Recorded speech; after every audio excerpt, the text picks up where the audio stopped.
Good evening, everyone, and welcome to today's wonderful session on the NEET PG full-scale grant test daily live discussion in the evening. Abdul, Shafi, and many more who are all online, most welcome. So every day morning you have a full-scale grant test available on the Incus app. You take the test, identify where you are going wrong, the top 10-15 topics which you need to revise strongly. And evening, there is a discussion with Dr. Murali Bharadwaz, as usual. And there are totally 4,000 most probable MCQs from the most probable topics in these 40 grant tests, March 5th to April 15th. In this series, we have discussed almost 18 full-scale grant tests already. So I hope this is really helping you. As a lot of students say, sir, this last 40 days, 60 days, daily mock test with discussion that you conduct is the most effective way of preparation for entrance. This is the feedback I had been listening for the past 20 years. So continuing the tradition, let's make the great beginning, Doctor.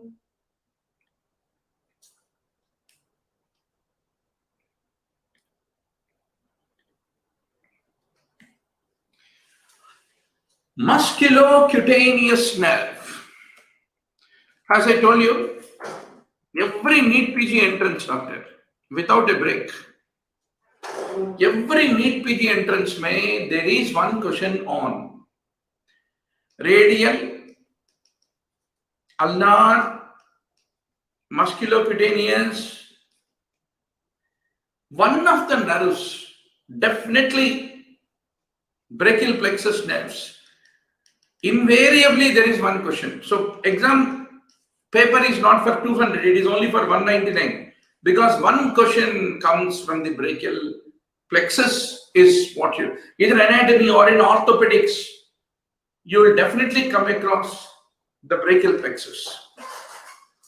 So coracobrachialis, biceps brachii, they're all musculocutaneous.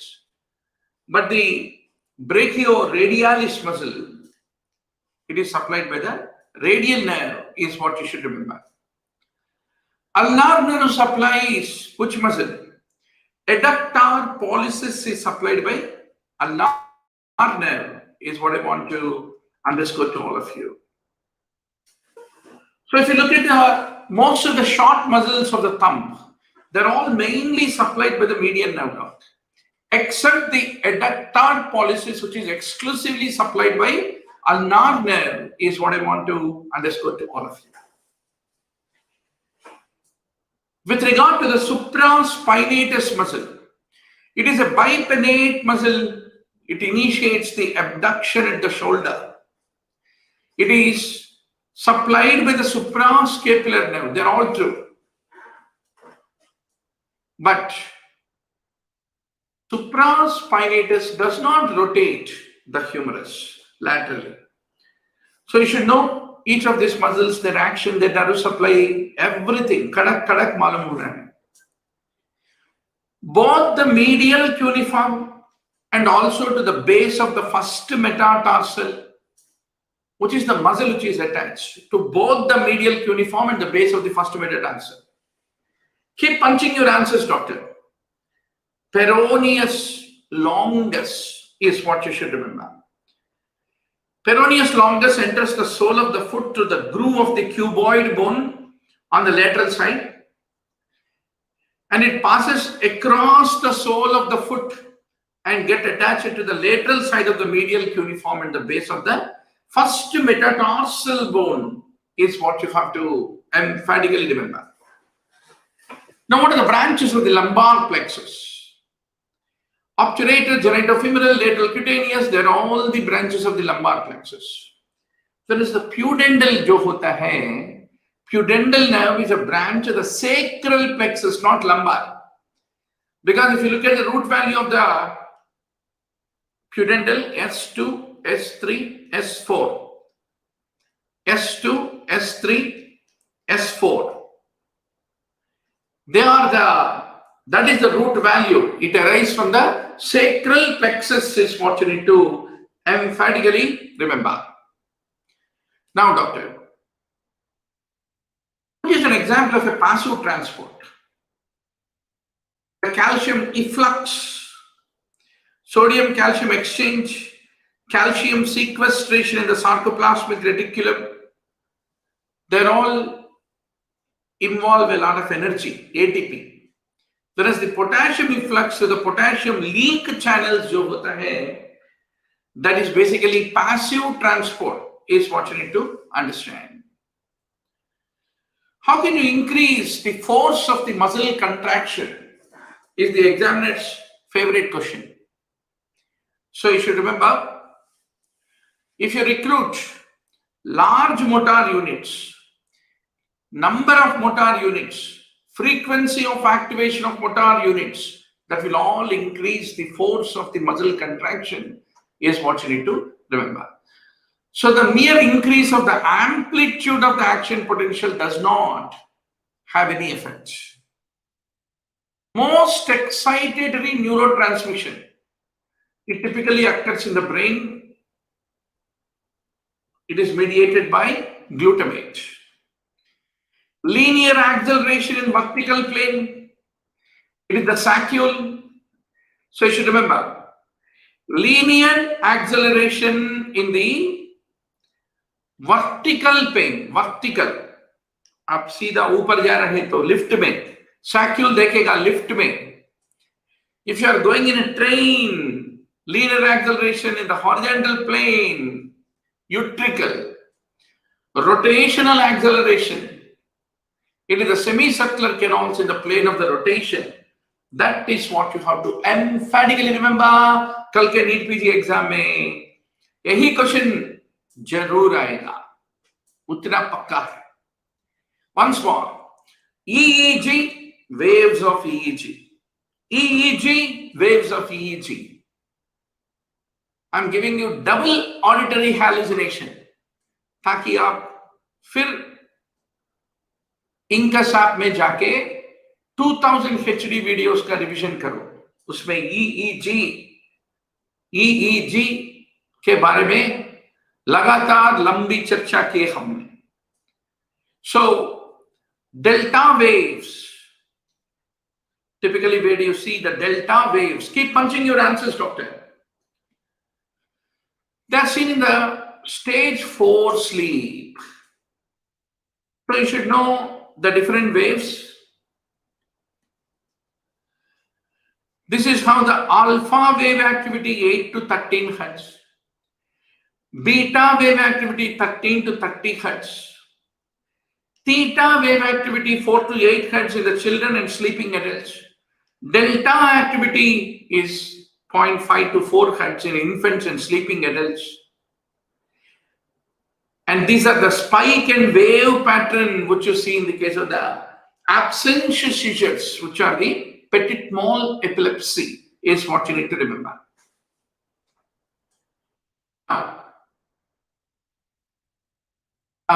If you look at the stage 1 to 4 of the NREM sleep, it is called slow wave sleep. It is followed by rapid eye movement, REM sleep, which occurs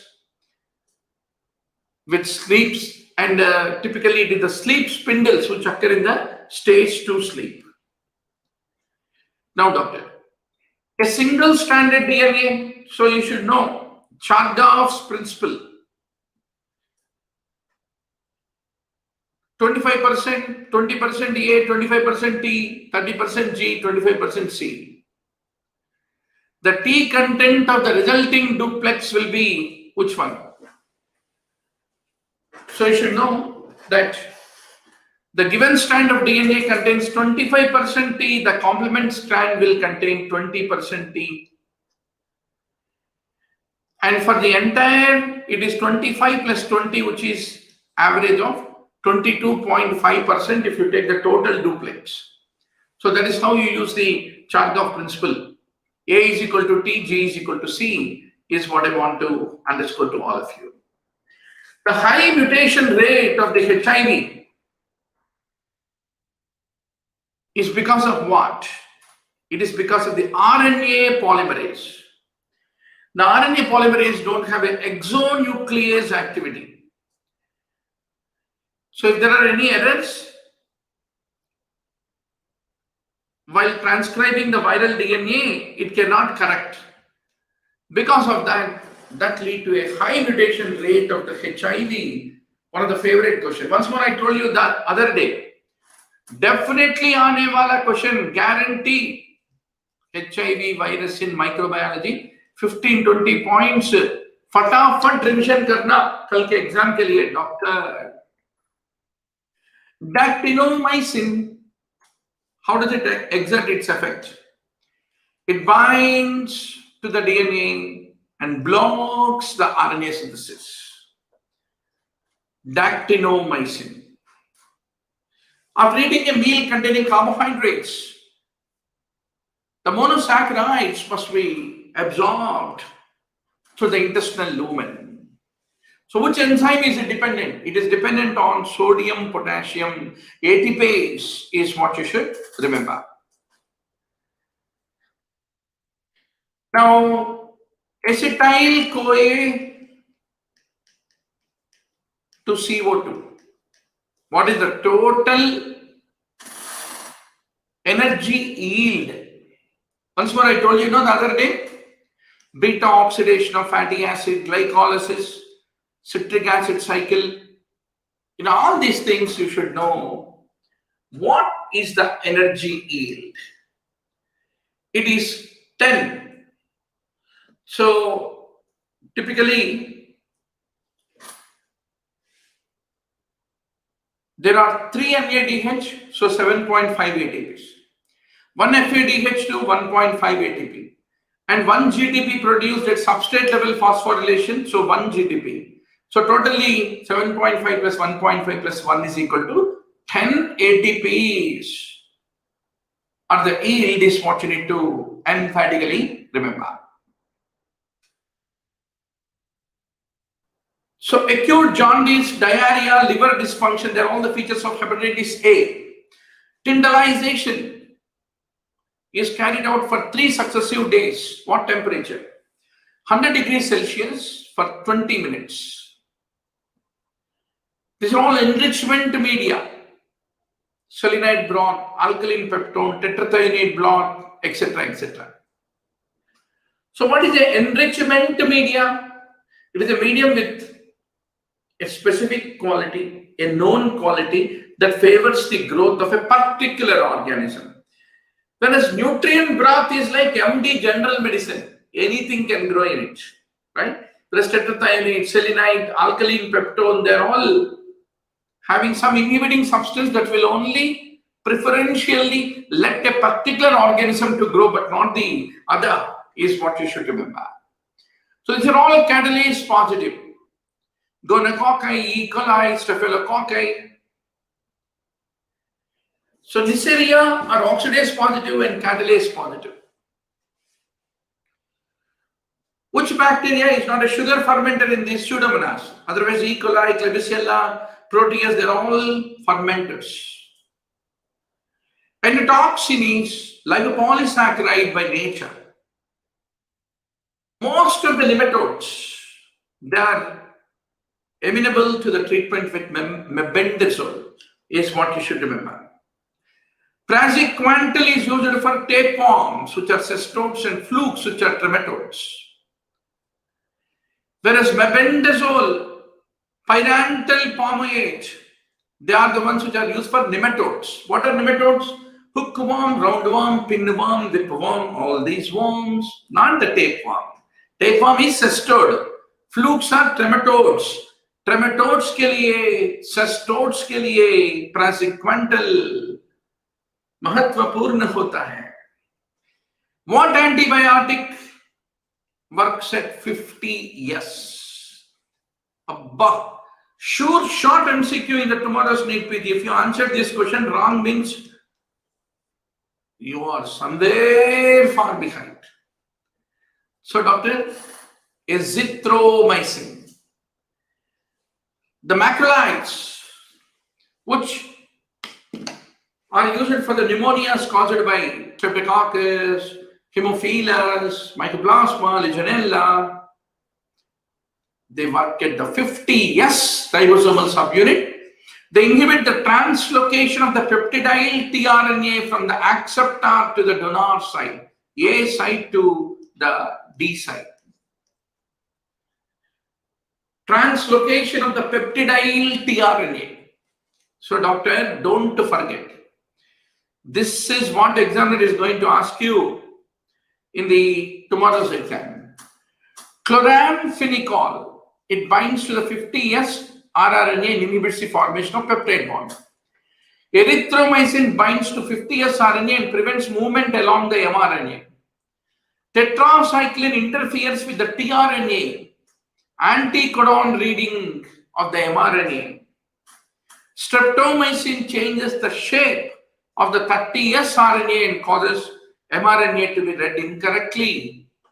So this is how the various antibiotics function in order to inhibit the protein synthesis. मैं बोल रहा हूं doctor आपको लिख लो. Sure short MCQ है. कल के NEET PG में अगर one question on the antibiotic mechanism नहीं आए तो मेरा नाम मुरली भरद्वाज नहीं. Now, pancreatic enzyme elevation, pancreatitis, diadenosine. Definitely one question will come. One of the antiretroviral therapy, either mechanism of action, classification, or adverse effect. Compulsory HIV drugs के ऊपर एक question आएगा doctor. Mark it as my word. If you have done this question wrong, right away you have to straighten your fundamentals. The plasma level of ketoconazole is lower than normal if you treat with lansoprazole. Why? Lansoprazole being a proton pump inhibitor typically will cause the acid environment to become non-acidic. But for the ketoconazole requires acid environment for its oral absorption is what you need to remember. So ketoconazole, fluoroquinolones, they all require an acidic environment in the GIT for an effective absorption is what you should remember. Alteplase, typically parenterally if you give alteplase, it can cause a bleeding, being fibrinolytic. So you have to use aminocaproic acid, which is anti-fibrinolytic agent, is what you have to remember. So once more, doctor, sure short MCQ. Antiplatelets, thrombolytics, direct thrombin inhibitors, indirect thrombin inhibitors, ये पूरा concept. क्लोपिडोग्रल कैसे काम करेगा, aspirin कैसे काम करेगा, ticlopidine कैसे काम करेगा. All these fundamentals, doctor, you have to iron it out. लिख लिया? Have you written? Sure short आने वाला टॉपिक क्या है कल के नीट पीजी में? Antiplatelets, antithrombotics, thrombolytics, everything, anything about this, you got to do revision. You can go back to Incus app, उसमें 2000 HD videos available है doctor, and there are 4 to 5 lectures, each 20-minute वाला duration, discussing all these concepts. If you have done this question wrong, you have to immediately go back to the Incus app and do the revision from the 2000 HD videos. Type 2 diabetes, which drug mimics the action of incretins to augment the glucosan-dependent insulin secretion? The beta cells of pancreas say insulin agar nikalna hai to, if insulin has to be secreted, it requires somebody आके कितना अच्छा बेटा हो, बहुत सुंदर लग रहे हो, ये पूरा पैम्परिंग करना पड़ता. Then it will release the insulin. So that function is done by incretins. So the exenatide also behaves like that incretin, which will come and make the insulin secretion by the beta cells of the pancreas. So everything, anything about the GLP-1, DPP-4 inhibitors, what DPP-4 does, definitely आएगा one MCQ, oral hypoglycemic agents and insulin. अगर नहीं आए तो मेरा नाम मुरली भारद्वाज नहीं, definitely आएगा. Thinners are thickers of NEET PG. वारे वाह, क्या बात है लवप्रीत, बढ़िया बढ़िया, very good. So doctor, if all of you are proactively participating in this live discussion, maza aayega. Very good, very good. Thinners are the thickers of NEET PG. Waare wah, kya baat hai. So exenatide is a glucagon-like peptide 1 analog. GLP-1 is an incretin released from the small intestine and enhance the glucose-dependent insulin secretion is what you need to remember. Aphasia, right hemiparesis, right arm thumbness, they all occur whenever there is any occlusion of left middle cerebral. Once more, doctor, CVA, stroke. All the various territories, ACA stroke, PCA stroke, MCA stroke, and their branches stroke, lacunar stroke, all these symptoms, right side, left side in a dominant, non-dominant hemisphere, and the functions of the various lobes of the brain. Very high yielding topic. Now, unconjugated hyperbilirubinemia, carnictus, poor prognosis, autosomal recessive. It is the Crigler-Najjar type 1. Crigler-Najjar, complete absence of the UDP hota hai type 1, partial absence hota hai type 2. Crigler-Najjar, that's what you should remember. Acetazolamide and diarrhea.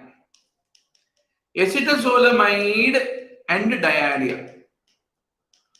दोनों में what is the commonness? First of all, both of them lead to hyperchloremic metabolic acidosis.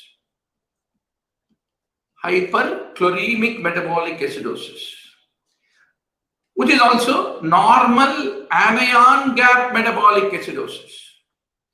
भैया anion gap क्या होता है? Sodium plus potassium minus chloride plus bicarbonate. But in diarrhea and acetazolamide, bicarb decreases concomitantly, chloride increases. So it is a hyperchloremic acidosis and the anion gap will not differ. क्योंकि bicarb कम हो रहा है, chloride बढ़ रहा है, तो इसलिए the equation, it remains normal anion gap. But how do you differentiate acetazolamide associated normal anion gap metabolic acidosis from diarrhea associated normal anion gap acidosis? How do you differentiate? Simple. If there is a diarrhea already through the anus, patient is losing bicarb. So there is no bicarb available to go into urine. That is the reason urine will be acidic. Acidic because there is no bicarbonate in the urine. In case of diarrhea associated metabolic acidosis, urine is acidic. Whereas acetazolamide is a carbonic anhydrase inhibitor. It is leading to bicarbonate. It is leading to bicarbonate. So bicarbonate is passing into urine. So urine is alkaline in acetazolamide. Urine is acidic if it is diarrhea. But both of them lead to hyperchloremic metabolic acidosis, which is a normal anion gas acidosis. बराबर समझ में आ गया ना? अब सबके लिए मैं और एक बार बोलता हूं, भैया ये डायरिया है और ये acetazolamide है. Diarrhea is causing gut lose the bicarb. Acetazolamide, urine lose bicarb. Bicarb is lost into urine. In both the things, since bicarb is lost, there is acidosis. यहाँ भी acidosis है, यहाँ भी acidosis है. मगर क्या difference है? Still, what is common? Here also there is a hyperchloremia, यहाँ भी hyperchloremia. Because of this, both of them are having normal anion gap metabolic acidosis.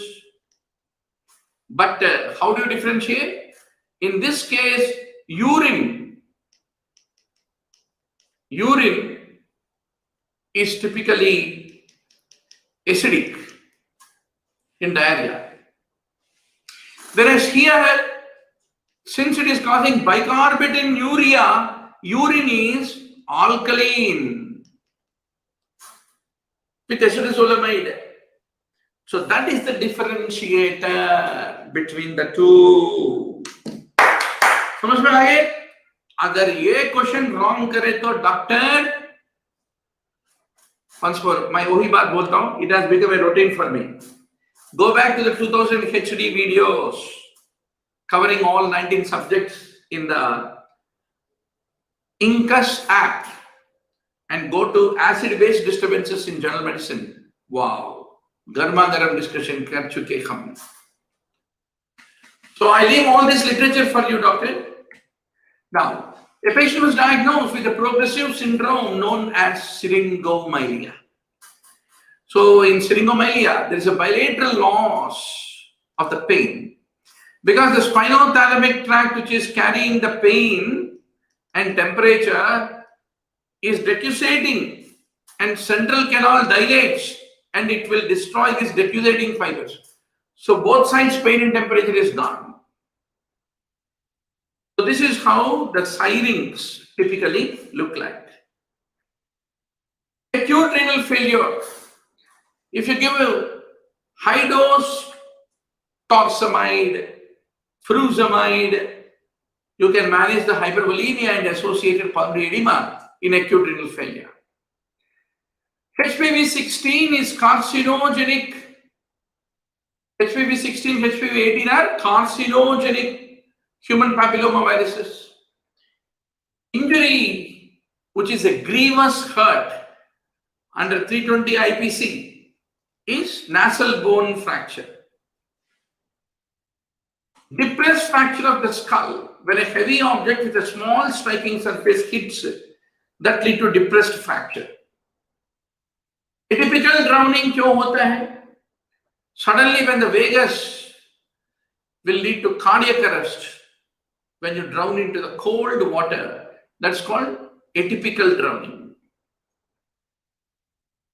As per law, when is a person considered to be dead? If he is not heard by anybody for about 7 years, 7 साल बीत गए तो आप जिंदा है तो भी मुर्दे की समान हैं. Pedophile is having anal intercourse with children. Bhopal gas tragedy is a point source epidemic. Why do you ensure similar groups are allocated while analyzing the data? To avoid bias by bringing comparability. Non-smokers को carcinoma lung हो गया. The reason is carcinoma lung is multifactorial, not just smoking. Attributable risk is also called risk difference. Relative risk is called risk ratio. So there is a potential for prevention. That is what attributable risk means. So an association is found between TB and not having BCG scar. Physician has a higher index of TB in children without BCG scar. उनके मन में शक बढ़ गया, अगर BCG scar नहीं था, इसको पकड़ो, इसको टीबी है क्या देखो बोल रहे, इसको बोलते हैं interviewer bias.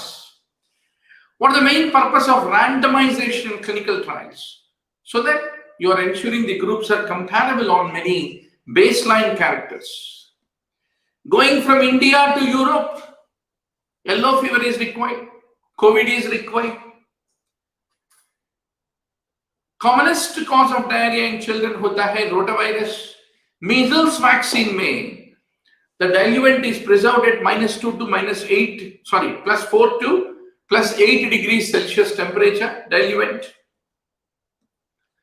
Congenital rubella, it is the first trimester infection which has the most teratogenic effect in case of congenital rubella. Diphtheria, till when is the infective, doctor? It's infective for 15 days after the infection is what we should remember. Thiazidazone, most common combination. Now, for this lesion, which you are seeing, it is arising from meningioma, from the meninges, Horrell formation, Samoma bodies. So for that, surgical resection is the treatment of choice for the meningioma. 75-year-old with memory deficit, no history of hypertension. That is important. Without any history of hypertension, there is a dementia. So that is the situation where you should suspect amyloid angiopathy to be responsible. Amyloid angiopathy.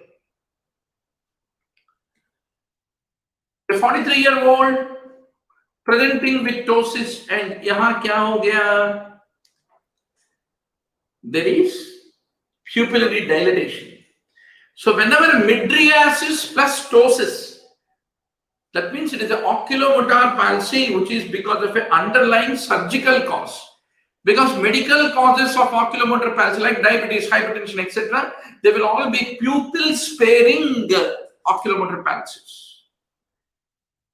Posterior communicating artery aneurysm commonly compresses the oculomotor nerve. 3 days after developing the lesion shown, patient has neck stiffness and photophobia. So what you are able to see here, sylvian fissure में blood दिख रहा है. That means this is subarachnoid hemorrhage. And all those scenarios should be treated with calcium channel blocker like nimodipine is what you should remember. A young woman with Turner's is found to be hypertensive. Turner में क्या होता है? Coarctation of aorta, because of which there is a hypertension. Coarctation lead to left ventricular hypertrophy due to hypertension. So there is an elevated left ventricular apex, and you find a inferior rib notching, not superior rib notching. So where do you see superior rib notching? Superior rib notching is a feature of neurofibromatosis. Now spinal cord compression. You know, spinal cord is compressed on one side, that ipsilateral pyramidal signs will be there. UMN features below the level of compression, at the level of compression, LMN features, but ipsilateral. Bartter syndrome is X-linked. And what is the difference between Bartter versus Liddle, doctor? Liddle और Bartter के बीच में क्या फर्क है? Remember, Bartter में BP बराबर रहेगा.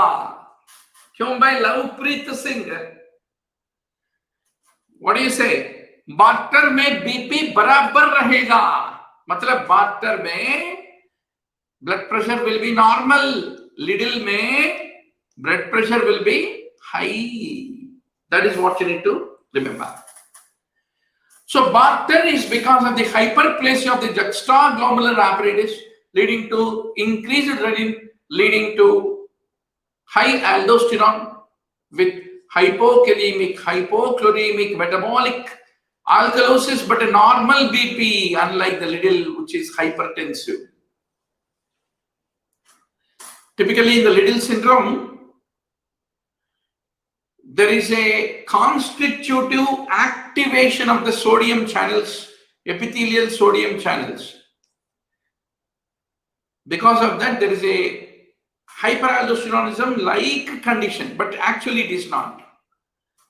But Liddle में hypertension रहेगा, barter में बराबर रहेगा, BP. That's what you should remember. So if you use losartan like angiotensin II receptor antagonist, it is sensitive. So spironolactone, NSAIDs, propranolol, they're all used in the Bartter syndrome. That is what you need to remember. Bacterial meningitis, there will be high amount of PMNs, 200 PMNs per cell per cubic millimeter. Once more, one MCQ invariably comes on different CSF, meningitis pictures, viral versus bacterial versus fungal versus tuberculous meningitis. Spontaneous pneumothorax. Whenever there is a recurrent pneumothorax, pleurodesis should be considered. And it is the upper lobes which are first to collapse before the lower lobes. That's what you need to remember. Carcinoma of the lung. There can be cerebellar aplasia, degeneration leading to ataxia. There can be hyperpigmentation, painful hands and wrists, and SADH, encephalopathy. So it is the diabetes insipidus where you have polyuria. Diabetes insipidus में polyuria है. SADH में polyuria नहीं रहता. So SADH होता, diabetes insipidus नहीं होता, इसलिए polyuria नहीं होगा. A non-metastatic paraneoplastic feature. Lymphoproliferative malignancies like Hodgkin's, what does it lead to? It leads to minimal change disease and nephrotic syndrome can occur. Overflow proteinuria is due to multiple myeloma. Because of the filtration of the proteins and light chain immunoglobulins in multiple myeloma, there is an overflow proteinuria is what you should remember. Rheumatoid arthritis में, why there is a renal involvement? Either due to amyloidosis, gold, penicillamine therapy that you use in rheumatoid arthritis, or NSAIDs for pain can lead to renal involvement, not steroid therapy. So doctor, we will take a 5-minute break. Just walk into the kitchen, pick up a tea. Pick up tea.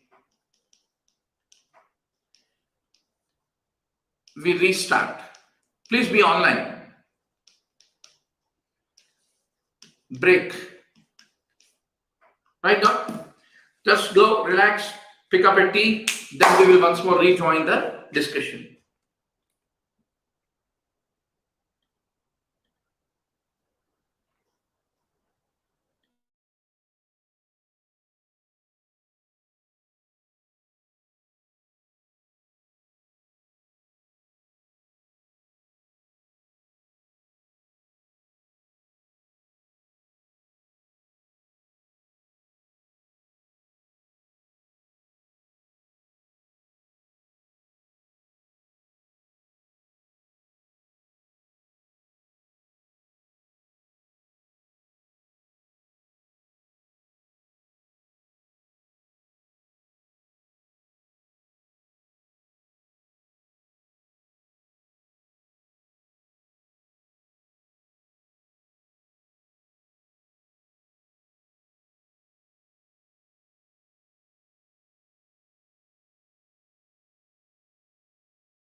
So good evening everyone, and join back the discussion of daily NEET PG grant tests with Dr. Murali Bharadwaz. The last 40 days, 40 full-scale grant tests, 4,000 MCQs discussed, which are most probable MCQs and topics in the tomorrow's NEET PG. So let's make a continuation of what we started, Doctor. Fanconi syndrome. Typically, the proximal tubular dysfunction is there. Proximal tubule is the place where there is bicarbonate reabsorption, amino acid reabsorption. Proximal tubule is also called workhorse. It's called workhorse of the nephron. You find a lot of mitochondria in the proximal tubular cells because it requires a lot of energy, a lot of ADP is what you should remember. So there is a bicarbonate, phosphaturia, and amino acid urea, and that lead to hypophosphatemia, hypercalcemia. There is a proximal tubular defect in Fanconi, is what you need to remember. Patient is having a asymmetric kidney, one side normal, other side a shrunken kidney. And what is the most likely diagnosis? Renal artery stenosis lead to a uncontrolled hypertension along with that side wherever there is a stenosis there, the kidney become shrunken. Defective tubular dysfunction. Defective tubular function. Defective tubular function. Where do you see? Fanconi, Bartter, and Gitelman. In all this, there is, in Fanconi, there is a proximal tubular dysfunction, hypophosphatemia, glycosuria, amino acid urea. In case of the Bartter syndrome, there is a sodium wasting, hypokalemia, hypomagnesemia. Gitelman syndrome, there is a hypocalciuria. Both Bartter, Gitelman, BP barabar. BP is barabar. Barabar, normal, is what you need to remember. About the cystine stones. It is autosomal recessive, proximal tubular defect, jejunal transport defect of the cysteine, lysine, arginine, ornithine, COLA, you can remember. Cysteine,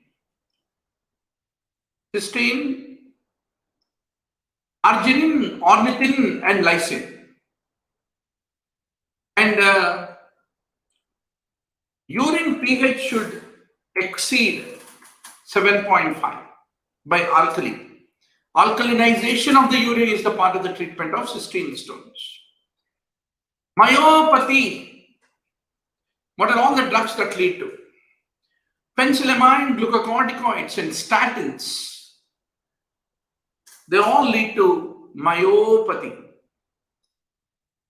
Diabetic retinopathy में large fiber involvement is earliest sensory loss. Large fibers carry vibration. So vibration loss is the typical feature. Bilateral loss of the ankle joint, that is ankle joint areflexia. Generally, areflexia is a feature of LMN, but there is also extensor plantar, which is a feature of UMN. दोनों कहाँ होता है? In Friedreich's ataxia, which is autosomal recessive ataxia that causes loss of ankle jerk, which is an LMN feature, with plantar extensor bilaterally, which is a UMN feature, the combination. Parietal lobe is very important for what functions? If the parietal lobe is dysfunctional, sensory extinction, hemi-neglect of the opposite side, idiomotor apraxia, they're all considered to be the presenting features of the parietal lobe lesion is what you need to remember. Central nystagmus versus peripheral nystagmus. Bacillar migraine, brainstem stroke, multiple sclerosis with demyelinating lesions in the brainstem, they all lead to central nystagmus. Whereas Meniere's, the nystagmus origin is peripheral. It is horizontal, unidirectional, and it will increase with looking away from the side of the lesion. So once more, central versus peripheral nystagmus. Differences. Differences is a favorite question of the examiner. Small vessel, medium vessel, large vessel vasculitis. Takayasu, aortoarteritis, giant cell arthritis, they are all large vessel. Kawasaki, medium-sized vessel. Kawasaki. That's what you need to remember. Digoxin. Where do you use digoxin? Digoxin is indicated in atrial flutter, atrial fibrillation, and also PSVT. Whenever supraventricular tachyarrhythmias are there, why do you give digoxin? Digoxin will lead to AV node to go into block, so that supraventricular rhythm disturbance will not go into lower part, into the ventricular part, by inducing AV block, by the vagomimetic effects of digoxin. That's the reason we use digoxin.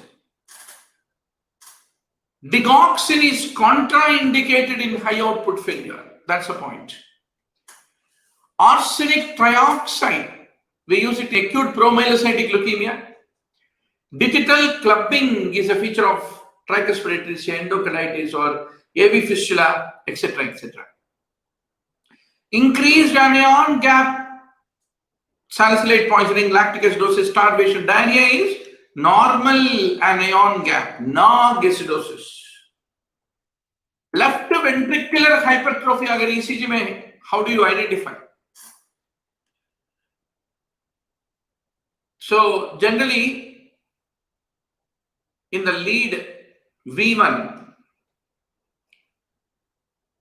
if the R wave in the lead one is more than 15, R wave in AVL is more than 11 mm, and the S wave in V1 and R wave in V6, if you add together, if it is more than 35 mm, RBBB is seen in right ventricular volume overload, not in left ventricular hypertrophy. Left ventricular hypertrophy lead to left axis deviation. Left axis deviation. So how do you identify left axis deviation, doctor? Simple, very simple, if you know this. Normally lead 1 may QRS will be positive. Lead 3 also is positive. Normal. Lead 1, lead 3 दोनों मुंह पर देख रहे तो normal है. But lead 1, if it is looking up, lead 3, if it is looking down, this is looking down, this is looking up. They left each other. So that is left axis deviation. If the lead 1, if it is looking down, just like this, and if the lead 3 is looking up, then they are right towards each other, and that is called right axis deviation.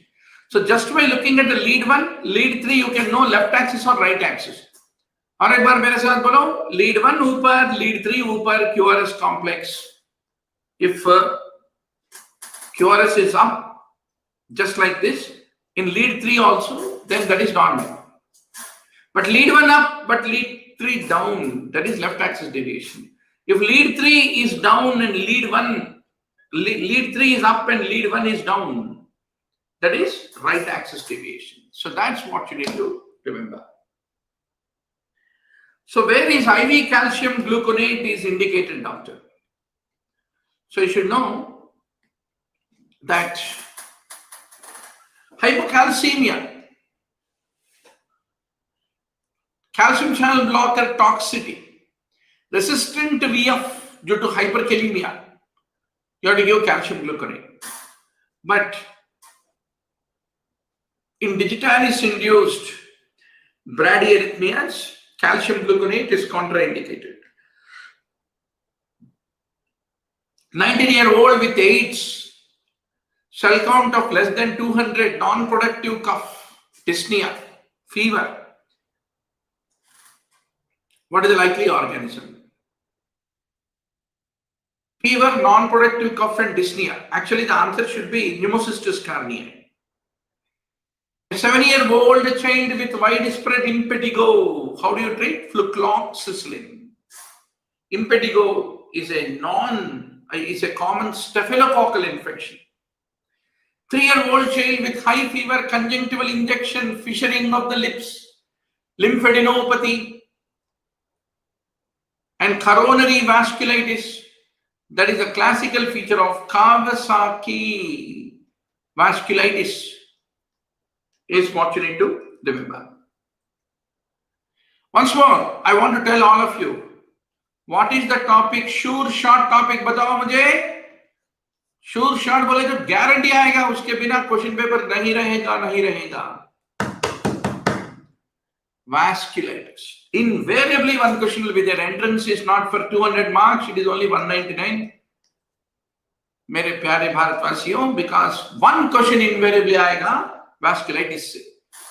1-year-old boy is having wheezes, cough, cyanosed, breathless, intercostal recession. It is the bronchiolitis which you need to remember. A baby is reacting to sounds, is able to comply with formal hearing test. That would be 8 months. A child is starting to seek adequate role models, assume feelings, habit of thought. Then that is 4 years. Friendly to strangers but is not yet ready to play games such as peekaboo. That would be 8 months. A 12-year-old boy with 3-week history of upper respiratory infection now has abdominal pain because of the mesenteric vasculitis. Typically on the buttocks, you are able to find a lot of purpurae, and they do not blanch with pressure. Henoch-Conlin's vasculitic purpura. 4-day-old infant with severe abdominal distension with feculent vomiting. That's a classical feature of Hirschsprung's disease. Hirschsprung's disease. Now, doctor, a 28-year-old jaundiced baby. Very good to see Manoj Singh and many more who are all online. Wonderful, doctor. So, tell all your friends, last 40 days, March 5th to April 15th, 40 grand tests, each 100 MCQ wala in the Incus app. Full scale, totally 4,000 sure short MCQs and topics. You read nothing, but you only revised these discussions, more than enough to get a seat. 28-year-old jaundiced baby with early onset of vomiting and diarrhea. Think of galactosemia. Gall deficiency. A 2-week-old full-term baby with a birth weight of 1.9. White reflex on shining a bright light into both the pupils. Moderate jaundice, pansystolic murmur, hepatosplenomegaly, rash. That would be cytomegalovirus, CMV infection. Low birth weight, congenital cataract, jaundice, hepatosplenomegaly. They're all the features of CMV. The histopathological changes shown in this figure 2 of the patient in figure 1. यहाँ क्या दिख रहे हैं doctor? Vesicle lesions, ballooning, that is herpes simplex, ballooning degeneration, इनको बोलते हैं ballooning degeneration. So whenever you have the vesicular lesions with ballooning degeneration, you should always think of the herpes simplex. What is the correct match in this? So always this vesicobullous lesions you should know. What level is the problem? Suprabasal is pemphigus. Intraspinous is herpes. Subcorneal pathology is impetigo. Subepidermal hota hai porphyria cutaneous target is what you have to perfectly remember. The skin lesions which are being shown is caused by which drug? Pemphigus vulgaris is caused by captopril. Of course, there's a list of drugs. Even a simple overall injection, diclofenac also can cause. In a patient who has a muscle weakness, what is this lesion which is being shown, Dr.? Heliotrope rash. What is this called? Heliotrope rash. The color of that is like the heliotrope flower. So typically it is a dermatomyositis, heliotrope rash. So periungual telangiectasis, Schwann sign and heliotrope erythema is a classical feature. Once more, let me tell you, there are 20 videos doing a complete end-to-end revision of dermatology in the Incus app.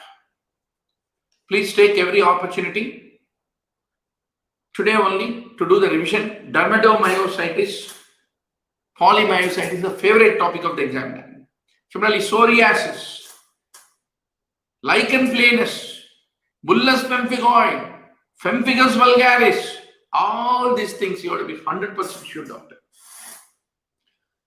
These are all seen in pemphigus vulgaris, Nikolsky, flaccid villi, oral involvement.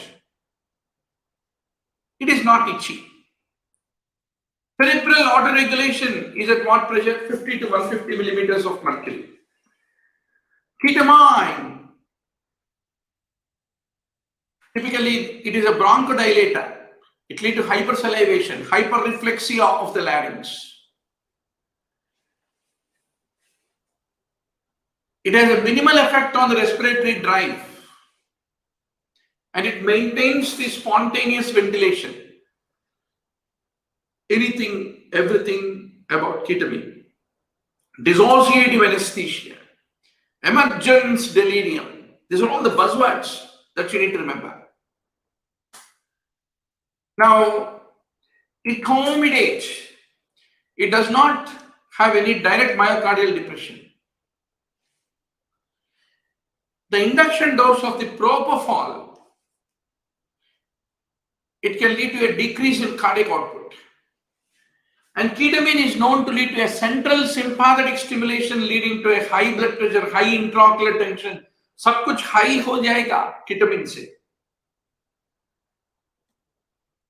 So that's the reason. If you look at the propofol, no doctor, what is this called? Milk of amnesia is the name given for it.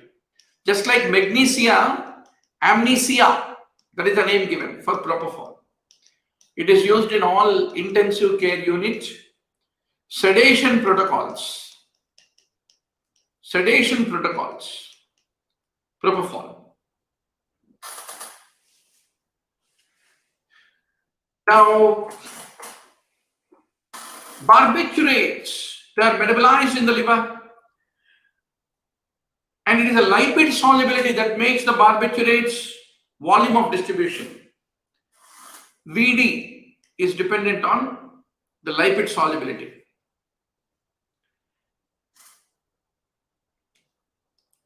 Now,